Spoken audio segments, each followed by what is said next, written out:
Alright, so Schwarzenegger has his comeback movie, and then Stallone's all like, yeah, it's a pretty good shot, let me show you how it's done.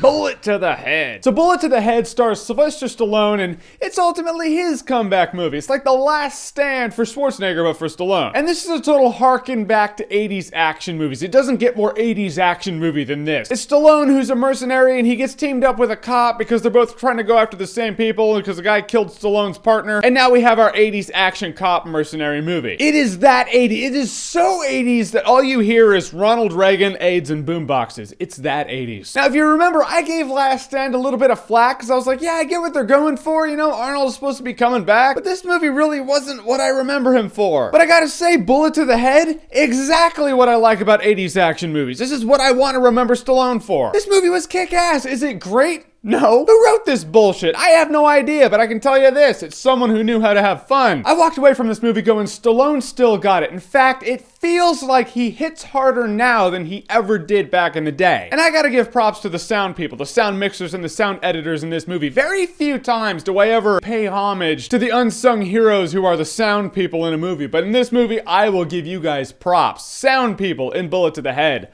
I salute you. These hits are brutal and they're nasty and you just feel like they're cracking bones. The bad guy in this movie is the guy who plays Khal Drogo in Game of Thrones. This guy is menacing and evil and actually he's kind of a smartass. Where you're just like, you're a big guy and we're fighting and we're breaking each other's faces. Did you just throw sarcasm my way? Did you, douche? But I like that in a good villain. This guy really played it up. He did it well. Sometimes the shaky cam gets a little bit much where you're like, all right, we're doing that whole close quarters shaky cam thing. It's happening right now, but it only happens a few times in the movie. It doesn't actually override them. It's not like you walk away going, action was bullshit. It was all shaky cam, because it wasn't. None of that Alex Cross shit, none of that here. There's something about this movie that reminded me of Hard Boiled. It's really nothing like Hard Boiled, but there's something about it that reminded me of Hard Boiled. I think it's the scene where a bunch of guys had semi-automatic weapons and they're all shooting at Stallone and you count and you're like, all right, everyone has shot their gun 31 times. Unlimited ammo, like Hard Boiled. And 80s movies, which are awesome. It's like I look at Stallone in this movie like that senile old guy who still thinks he's young and badass, like, yeah, he can still kick ass. But he does, and so you're like, okay, I guess you can. It's like in Last Stand, they wanted to play up and admit the fact that Arnold's old, and so now this is how it is. He's a small town sheriff. And all that comeback, but kind of a nerfed down comeback kind of way. This movie's like, no, Stallone's still young and shit. And well, he's old, but he acts young. But it totally works. For your enjoyment, you walk away going, yeah, Stallone still kicks ass, and that's all I wanted to see. Sometimes the cop who's paired up with Stallone is ultimately Stallone's partner in this movie. He's okay. Not like you walk away going,